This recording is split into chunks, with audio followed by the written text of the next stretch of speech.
Alright, welcome to the postings where I talk about Kingdom Hearts news. It could be new, it could be kind of old, but it's something that I haven't given my opinion on yet. Now, this is going to be news that's focused on Kingdom Hearts Unchained Key, and this is news that I kind of, I kind of care about, and basically, it's that Nomura spoke on updating Kingdom Hearts Unchained Key, and basically what he's talking about is that they're going to be updating Kingdom Hearts Unchained Key specifically for Japan players, where they're going to be, getting more into the deep story, introducing a new world, and, getting into the more, juicy story bits in the story, pretty much. And he said that he's going to be doing that. It's going to be for Japan players in a future update that's going to be coming very soon. And naturally, people ask, what about the global version of Kingdom Hearts? What about the English audience? Are we going to be getting the update?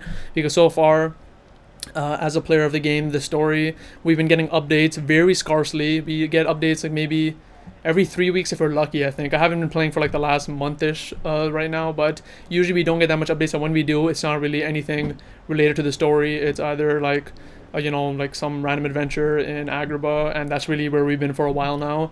And because of that, it's been kind of slow, it's been kind of boring, and people have been wondering when we're gonna get back to the main story, with Ven and the other dandelions. When are we going to get back to them?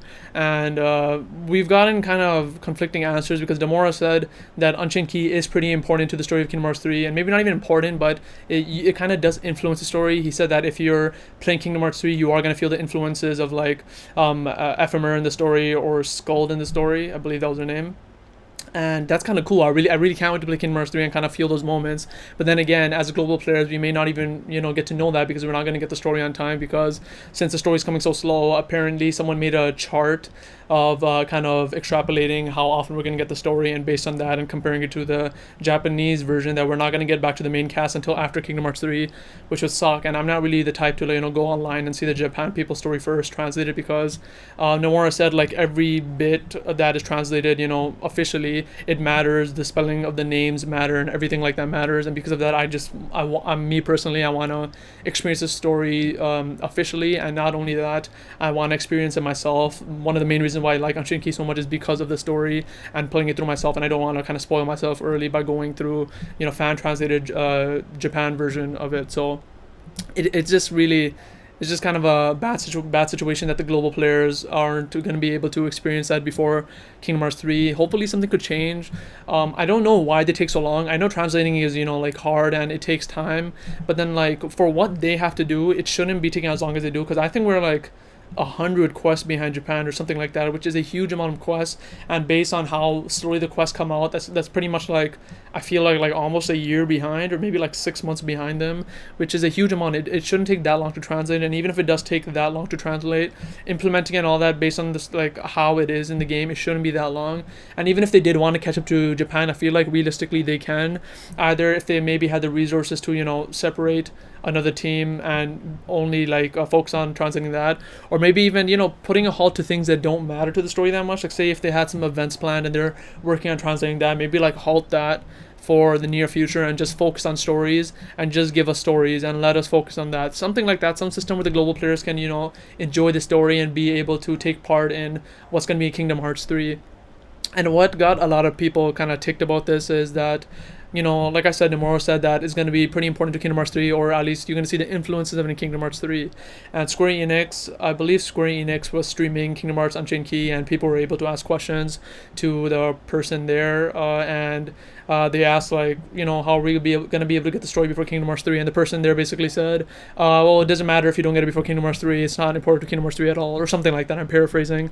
And that obviously got people worried, why is she saying that it's not important, but Nomura, the director of the game, is saying that it is important. So I believe Kingdom Hearts Insider, I think it was them, reached out for comment from Square Enix, and I don't think Square Enix has gotten back yet, but hopefully there is some kind of resolution to this, and hopefully something about it happens. If there's an update, I'll probably update it. Hopefully, it's kind of hard with these type of videos, since I do it every 2 weeks and I do pre-record, but at one point hopefully I do cover it, because this is something I kind of care about. And even though I'm not playing Unchained Key as much right now, because I am my university started up again, so I'm not playing Unchained Key as much. I've been kind of having a break. It's something that I hope happens, that the global players get to really experience this too. And it's just kind of annoying that we still have such a big divide between the Japanese version and the English version, where really this shouldn't be happening at this point, and they should be, going at the same time. I really wish Kingdom Hearts Unchained Key was like another game I play called Dragon Ball Legends on my phone.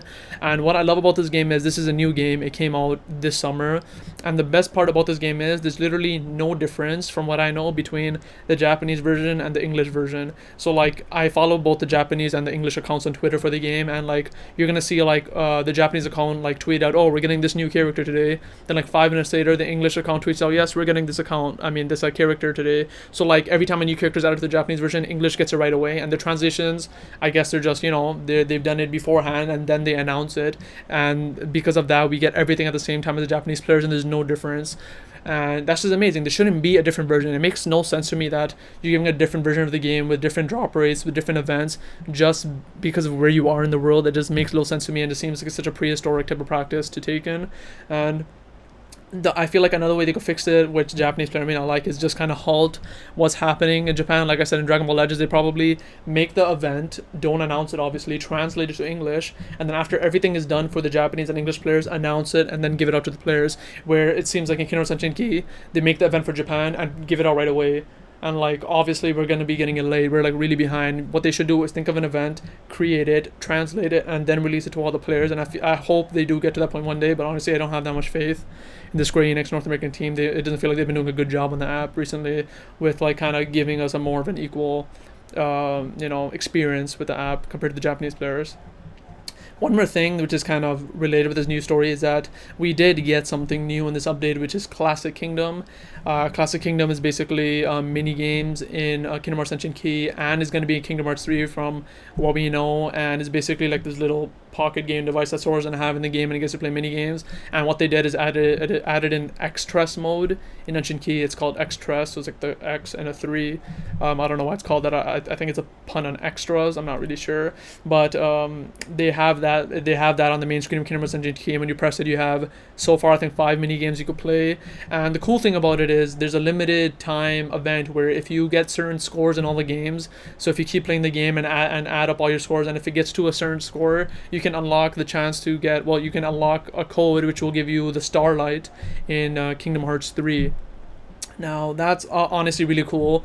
I love how the Starlight looks. I love the color scheme of it, and it's something I really want. So I came back to Kingdom Hearts Unchained Key, booted up Classic Kingdom, and I beat the challenge. So I'm going to be getting Starlight for Kingdom Hearts 3. It was honestly faster than I thought. I thought it'd be taking me to a week to a month with how much time I have, but it doesn't take that long if you kind of get a grasp of the games, of all the games, and if you kind of get decent at it. I got like decent at all of them. You could just play each of them like about 5 times and you'll get the scores that you need to unlock Starlight. So that's pretty cool. I really like this kind of promotion they're having for Kingdom Hearts 3, where you can have these extra items Kingdom Hearts 3, and they're pretty substantial. A whole Keyblade is pretty cool.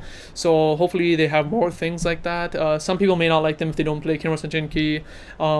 Maybe some people don't even have access to Unchained Key. I don't know if it would even be able to run on older phones, but I think it's a good idea. But hopefully they don't add anything too substantial. I wouldn't like if they added something so substantial where people who aren't able to play the game or don't play the game wouldn't be able to access it. But yeah, that's all I really want to talk about in terms of the news. Sorry if it sounded kind of ranty, because I do kind of care about this, and it's kind of screwy that like there's still such a big difference between the North American and Japanese version. But hopefully that gap closes over time. But yeah, let's just go right into the reflecting report now.